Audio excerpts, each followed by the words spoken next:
21, it was a true full whole day. Before the city was even awake, I was already out on the streets. I arrived in Amsterdam 6:30 in the morning. I was staying with our friend in northern Netherlands, northern Holland, the Netherlands, somewhere north in the Netherlands. And she was like, okay, apparently the time that I arrived is usually also the time that most people arrive on in the international flights. It was a busy airport still for that early, but it wasn't too bad. It wasn't too bad. There wasn't any queue at all, and the two young ladies who were like manning the station. I'm not driving their names. I don't know their names, so hopefully they don't lose a job, but they were like really, really chill, super duper chill. So I just went up. They asked me one typical entry questions, like, how long are you staying here? What are you doing here? Blah, blah, blah. Maybe just 3 questions at max for me at that time. It was pretty good. I think most of the people that arrived in the same plane that I did probably would have already been gone by the time that I actually left the gates, because I was taking my time taking videos. You're gonna see. It looked like a mall inside. It's kind of nice, dimly lit, kind of like a garage style. I don't know. Kind of nice inside. So I step out, and then after the immigration counter, you're actually already at the baggage pickup. I don't have any baggage with me, so I just have my stroller and my backpack. After the baggage pickup is actually customs, where they ask you if you have stuff to declare, and they're going to ask you the same questions that immigration people asked you. I said my thank yous, and next part of the terminal or the airport was what I thought was the outside, but it wasn't, the public transport platform. So that was the trains going to Amsterdam Central or other places that we need to go to, and then there's an escalator going out. My favorite part about this trip, or at least the Amsterdam leg of the trip, is that I can use my app. Basically just use my phone, and I missed it because apparently it's the yellow ticket thing and show it on the screen, and then you need to use that same card when you tap out, like on at the next exit. So for example, I almost missed it. I went down, carried my bag. I travel light, but that was not like super duper light. So the guy, the platform thankfully helped me out. And it's like, you gotta tap at the top. So I went back up again. Imagine if you sleep and you're having to carry your luggage up and down the stairs. I couldn't find the escalator, so that's why. Yeah, so find the tap your phone or tap your card, however you're comfortable. When you get out, like for example in my case, when I stepped out at Amsterdam Central, I tapped out using that same card. Not a big deal if you only have one card anyway. Yeah, so don't forget, tap in, tap out. And I think it was a 25-minute train ride from Amsterdam Schiphol to Amsterdam Central. I'm trying to pronounce the names as right as I can. Many people in the Netherlands speak English, so if you need help, like, you can just come up and ask people and stuff like that. So anyway, I got to Amsterdam Central with a nice view.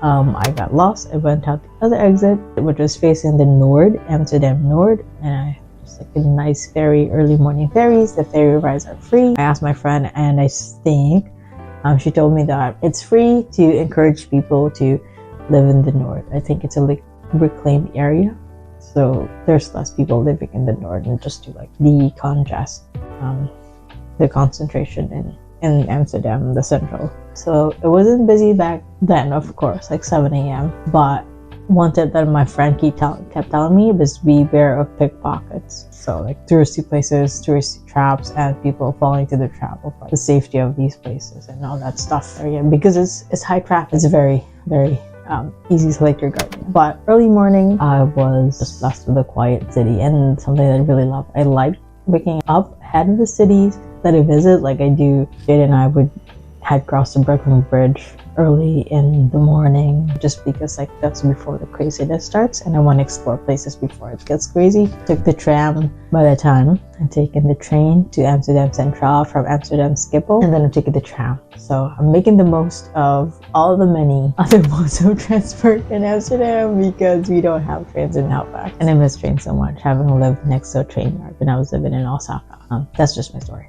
Side story. Early start of my day, and because I did get a 24-hour Iamsterdam Card, really my goal, I think, is just to hit up a couple of museums. I'm gonna say it ahead, I did not go to the Anne Frank house. I wasn't in the proper mindset to put it into my itinerary. I think it's experiencing it It's like an understanding an important part of like getting a view, and I'm a history buff, history nerd, but this time it didn't.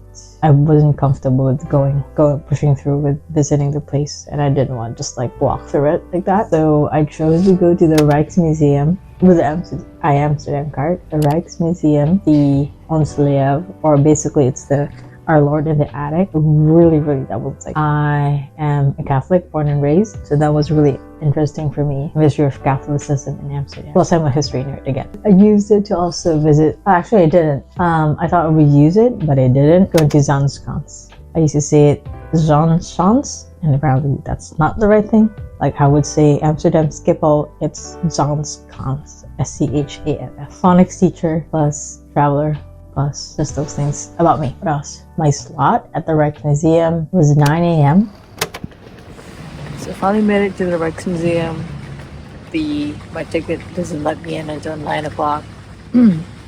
So I'm just here at the garden. Oeven? I don't know what's how to say it, but I'm just here. Free seating. A view of passers-by, traffic and local traffic and stuff. I've just been standing at the corner of the canal where you get a view of the museum and the bike lanes, and just watching people, trying to see how things run and people run and the city runs at basically 8 a.m. Nothing much to do. It's pretty chill. Like literally Sundays somewhere I would be like running around and like I'll be doing a lot of things, but yeah, I'm just enjoying a quiet morning, enjoying a good view, nice European garden. I think that's what I'd call it.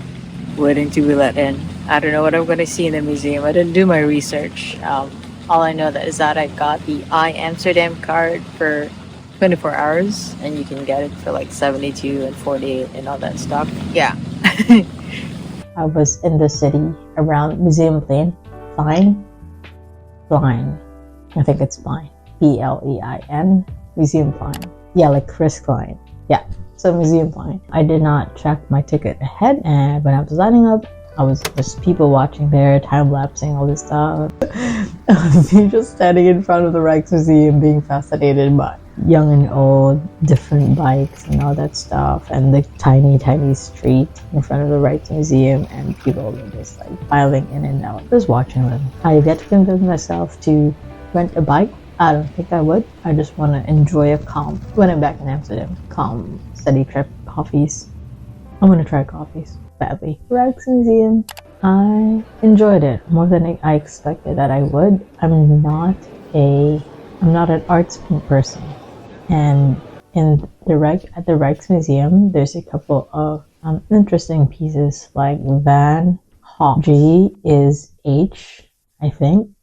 Van Gogh. Van Gogh's self-portrait. Waterloo, the huge painting of the war when Napoleon Bonaparte was defeated by the forces of the Netherlands. The Milkmaid by Vermeer. So basically there's a couple, but I'm not a power museum goer, which is why in Paris I'm gonna go pass by the Louvre, take a photo, and every single place I'm gonna stop and take a photo but not go in. Also because I only have a short stay in Paris. I'm not a museum goer, but I did enjoy it more than I expected that I would, mostly for the historical pieces. I do not understand art. I'm not going to claim that I have a deep understanding, deep appreciation of art. I'm probably going to YouTube it one day and see and try to understand what fascinates people towards art, but that's not me right now, at least. But there's a couple of historical pieces, and there's a huge painting that's kind of popular over there, but I didn't enjoy it. At level 0, though, there's some historical artifacts. I think it was fascinating to me a little bit. There were sculptures of Christ, Mary and the Holy Family, and Mary and Jesus, and those things. A good spread, I would say. If you're a fan of art and you see it, there's a Hall of Honor, where all of the Dutch artists. See, I'm not even I'm not even gonna attempt, but I enjoyed it more than I expected that I would. I did power through it, like probably just there for like an hour, and it really just speaks to me not knowing anything what I'm doing at the Rijksmuseum, other than I think it's a place that it's cool to visit and probably spend 2 hours, 4 hours there. There were people like really stepping up to the paintings and they can look at it and it's like appreciating it and then taking a step back. Like if I wasn't in a rush, Sally, I would have come up to them and asked them like, what are they looking at? As me being me, that's something I would do. Really, like, to be honest, that's something I would do. But, oh yeah, I didn't need a ticket. Apparently, I couldn't leave my luggage there. There is a cloakroom, but they would take only a certain size. And the only size of bag that you can take around with you, around the museum, is an A4 size bag. So obviously, I had my luggage because I came from the airport. There is a locker point by the Van Gogh Museum. It's basement, like it's at the basement garage, and there's like a basement locker section there. €9 for 24 hours.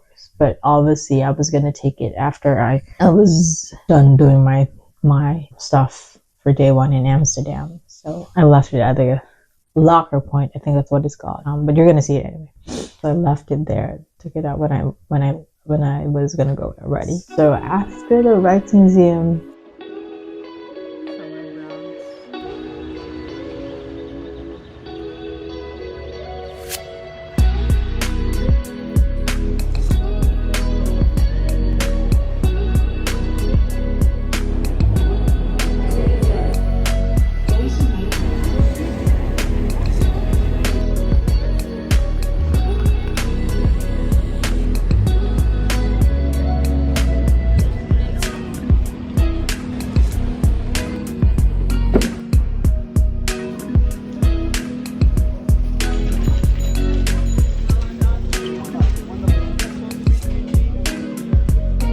I went to the museum by the red light district, Our Lord in the Attic.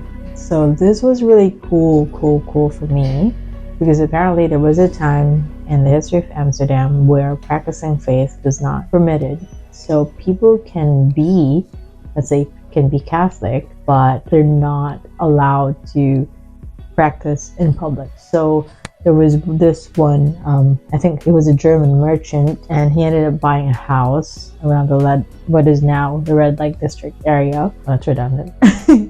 And he commissioned or started a project to construct a church in the attic. So there's 3 different houses, and there's really a cool tour explaining to you the history of why they had to do it, how those things need to happen. I'm just like, wow, amazing. There's actually a church in the attic. And that's what the Museum of Our Lord in the Attic is about. There's apparently during that time, though, it wasn't just Catholics that were not allowed to practice, but basically like this, eventually the practicing Protestants also were not allowed to. There's the hidden churches are everywhere. There's many. And again, because just really I'm a nerd, that fascinates me, those things. So I actually chose that over visiting the Anne Frank Museum. Maybe I'll do it someday when Jade's visiting Amsterdam with me. I went to Zaanse Schans.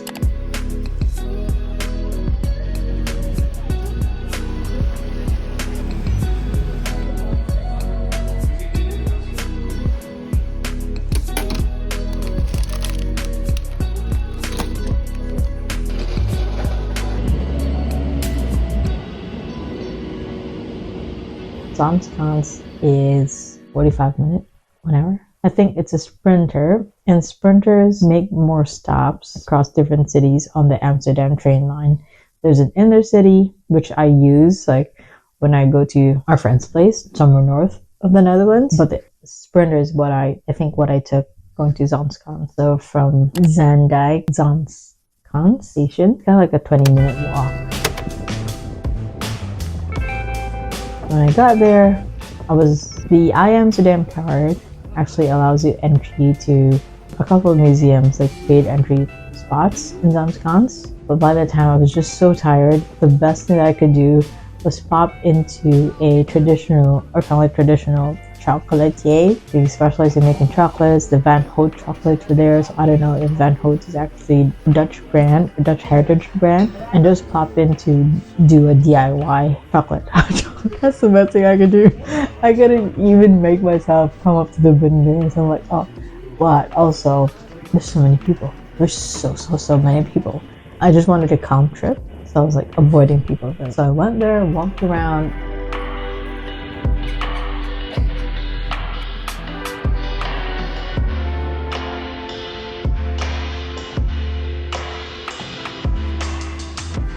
watched a demonstration of how clogs were made.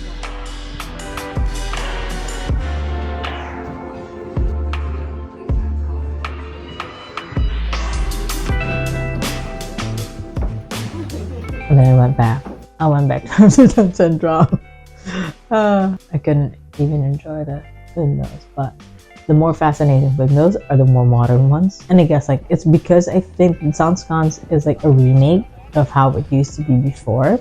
It was also a center of industry back then, but then they had to remake it. So it's like, okay, so it's what it would have looked like in a typical industrial age Dutch village. I'm okay with those things. I've had enough history, and I guess my brain was too tired to absorb a lot more. I'm a history person, like history buff, enjoy history a lot. I remember things about history, but that was not the day for me to be like absorb even more and like cram everything in one day.